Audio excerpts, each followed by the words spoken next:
Halo semuanya, balik lagi bersama saya. Senang banget rasanya bisa nemenin rekan-rekan mahasiswa dan para pembelajar hukum dimanapun kalian berada. Hari ini kita bakal ngulik sebuah topik yang super krusial buat arsitektur keuangan nasional kita. Yap, kita akan bahas bedah masalah hukum perbankan syariah. Materi ini disusun secara khusus oleh Ibu Syarifah Nurisiska, SHMKN. Buat kita yang lagi belajar hukum, paham regulasi perbankan itu bukan sekedar hafal pasal ya, tapi lebih ke gimana filosofinya pas ketemu realitas di lapangan. So, siap-siap ya buat diskusi akademik yang pastinya tajam dan mendalam banget. Oke, biar kebayang arahnya, ini dia peta jalan akademik kita hari ini. Kita bakal mulai dari pengantar sistem perbankan ganda, terus lanjut ke landasan teori dan yuridis, dan masuk ke tantangan harmonisasi regulasi. Habis itu, kita lihat gimana soal sengketa dan manajemen risikonya, intip sedikit masa depan dan integrasi, dan pastinya kita tutup dengan referensi plus diskusi akademik.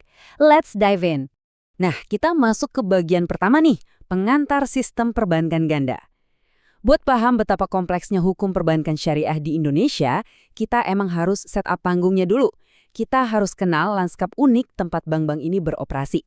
Jadi gini, Indonesia itu pakai apa yang namanya dual banking system, alias sistem perbankan ganda. Simpelnya, ini tuh sebuah kerangka keuangan nasional di mana bank konvensional yang jalan pakai sistem bunga bisa beroperasi bareng-bareng sama bank syariah yang murni pakai prinsip bagi hasil, keadilan, dan kemitraan. Bayangin, ini transisi yang masif banget loh buat negara kita. Dari yang awalnya cuma punya satu sistem, sekarang jalanin dua sistem sekaligus. Punya dua filosofi operasional yang literally bertolak belakang di bawah satu payung negara, itu jelas butuh jembatan hukum yang nggak main-main kokohnya. Terus, dari mana sih jembatan hukum itu dibangun? Masuk deh, kita ke bagian kedua, landasan teori dan yuridis. Secara epistemologis, keberadaan hukum perbankan kita itu nggak lepas dari fungsi utamanya sebagai lembaga intermediasi, yang pastinya ujung-ujungnya buat ningkatin taraf hidup masyarakat. Dan ini dengan brilian nunjukin gimana evolusi hukum perbankan kita terbangun. Awalnya fondasi itu diletakkan lewat Undang-Undang Nomor 7 Tahun 1992 yang terus diubah sama UU Nomor 10 Tahun 1998. Di era ini konsep bagi hasil itu baru mulai diakui secara konseptual. Terus kita masuk ke era spesialisasi, lahirlah Undang-Undang Nomor 21 Tahun 2008 khusus tentang perbankan syariah yang ngasih mereka kerangka kerja sendiri. Fast forward ke sekarang, kita ada di era integrasi dengan hadirnya Undang-Undang Nomor 4 Tahun 2023 atau yang sering kita dengar sebagai UU P2SK. Ini tuh kerangka omnibus modern buat ngadepin konglomerasi dan era digitalisasi keuangan. Cukup panjang kan perjalanannya? Tapi tunggu dulu, di balik kerangka hukum yang kelihatannya udah rapih tadi, realitanya di lapangan tuh kompleks banget. Kita masuk ke bagian ketiga ya, tantangan harmonisasi regulasi. Nah, disinilah jantung masalah dari sistem perbankan ganda kita. Hal yang paling menarik di sini adalah beban asimetris yang harus ditanggung. Kalau bank konvensional, fokus mereka itu jelas banget, stabilitas finansial, patuh sama standar Basel III, dan sistem ekonomi kapitalis. Tapi coba deh lihat sisi bank syariah. Mereka itu mikul beban yang sering disebut para ahli sebagai dual compliance alias kepatuhan ganda. Nggak cuma harus taat sama aturan ketat dari OJK dan Bank Indonesia layaknya bank biasa, mereka juga wajib banget tunduk sama prinsip-prinsip syariah yang dikeluarin lewat fatwa DSN MUI. Dua bos, dua aturan. Kebayangkan ribetnya? Kepatuhan ganda ini tuh beneran bikin titik gesek yang kerasa banget. Pertama, ada potensi konflik filosofi antara prinsip kehati-hatian atau prudential perbankan dengan kepatuhan syariah itu sendiri. Kedua, masih kurangnya standarisasi buat dokumen produk-produk syariah. Ketiga, dan ini krusial banget buat kalian anak hukum, gimana coba nerapin kitab undang-undang hukum perdata ke dalam akad Islam kayak murabaha atau musyarakah? Gimana cara para ahli dan sarjana hukum kita sinkronisasiin hukum warisan kolonial sama hukum fiqh muamalah? Gak gampang kan? Dan yang keempat, ada gap di sumber daya manusianya. Susah banget loh nyari praktisi yang jago dan seimbang pemahamannya soal hukum perbankan nasional sekaligus hukum perdata Islam. Nah, dari ketidaksempurnaan harmonisasi tadi, ujung-ujungnya di dunia nyata sering banget lari ke sengketa dan bikin resiko hukum baru. Yuk kita bedah di bagian keempat, sengketa dan manajemen resiko. Kalau kita lihat dari berbagai literatur akademik, secara konsisten ketahuan nih kalau salah satu batu sandungan paling gede buat perbankan syariah di masa lalu adalah masalah dualisme yurisdiksi waktu nyelesain sengketa. Sempat ada masa di mana nasabah dan praktisi itu kebingungan parah. Kalau ada sengketa bank syariah, ini harus dibawa ke pengadilan negeri atau pengadilan agama ya. Sempet kaos banget pastinya. Jadi, poin krusialnya itu ada di putusan Mahkamah Konstitusi nomor 93 garis miring PUU garis miring X 2012. Putusan ini tuh benar-benar jadi tonggak sejarah yang mengakhiri drama dualisme yurisdiksi tadi. MK dengan tegas ngasih kompetensi absolut ke pengadilan agama buat ngurusin semua sengketa ekonomi syariah. Akhirnya, industri perbankan syariah bisa nafas lega karena dapat kepastian hukum yang udah lama banget mereka tunggu-tunggu. Berkat itu, anatomi penyelesaian sengketa kita sekarang udah jauh lebih tertata.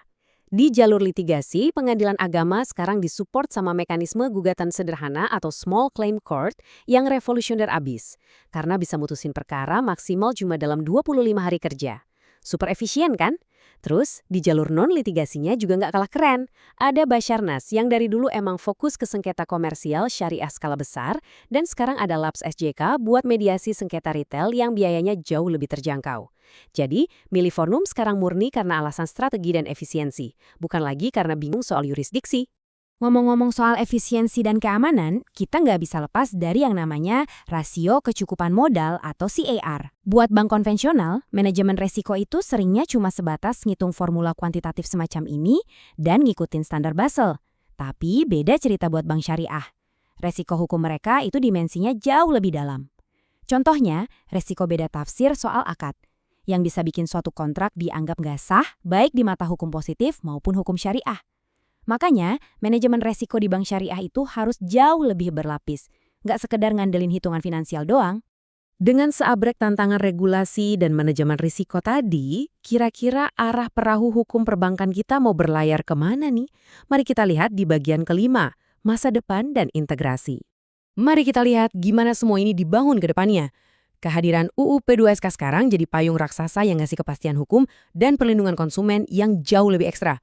Kedepannya, bank syariah itu tantangannya bukan cuma soal saingan suku bunga atau nisbah bagi hasil lagi, tapi gimana mereka bisa ngawinin inovasi produk yang super agresif, kayak integrasi sama fintech misalnya, tapi tetap nggak nabrak aturan prudensial OJK dan nggak melanggar syariah dari DSN MUI. Nah, di titik inilah industri benar-benar butuh banget kehadiran sarjana hukum dan keuangan yang super spesialis. Orang-orang yang bisa ngejembatanin dua dunia ini. Ya kayak kalian semua inilah. Gak kerasa ya? Kita udah sampai di bagian akhir bedah materi ini. Bagian ke-6, referensi dan diskusi akademik. Waktunya kita flashback sedikit ke pijakan literatur kita dan buka ruang buat diskusi. Diskusi kita hari ini tuh nggak sembarangan loh. Semuanya dibangun di atas landasan akademik yang solid, persis seperti yang udah disusun sama Ibu Syarifah Nurisiska. Referensi utama yang kita pakai merentang dari trilogi undang-undang perbankan sampai era P2SK yang paling baru. Kita juga ngerujuk ke buku-buku wajib dari para ahli seperti Bapak Hermansyah dan Bapak Abdul Ghafur Ansyori, plus tentu saja putusan Mahkamah Konstitusi yang benar-benar monumental tadi. Sebelum benar-benar kita tutup, saya pengen nekanin satu hal. Bedah materi akademik ini emang sengaja banget dibikin sebagai media pembelajaran tanpa batas ruang. Buat kalian para mahasiswa mata kuliah hukum perbankan atau siapapun pembelajar hukum yang lagi belajar secara online di mana aja, jadikan ini sebagai referensi buat ngebedah teori-teori perbankan secara lebih kritis. Belajar itu bisa dari mana aja kan? Dan sebagai penutup, saya mau ninggalin satu pertanyaan yang lumayan berbobot nih buat kalian bawa ke ruang kelas atau forum diskusi. Mengingat betapa kompleksnya menavigasi kepatuhan ganda di tengah arus digitalisasi keuangan zaman now dengan UU P2SK, menurut kalian, mampukah sistem perbankan syariah di Indonesia mencapai harmonisasi regulasi yang benar-benar sempurna tanpa mengorbankan sedikit pun esensi syariahnya? Ataukah jangan-jangan solusi finalnya justru kita butuh pembentukan unifikasi hukum perdata khusus syariah di masa depan? Coba deh direnungin. Semoga bedah masalah kali ini bisa bantu buka wawasan baru buat kalian ya. Teruslah membaca, teruslah mengkaji, dan sampai jumpa di ruang diskusi akademik berikutnya.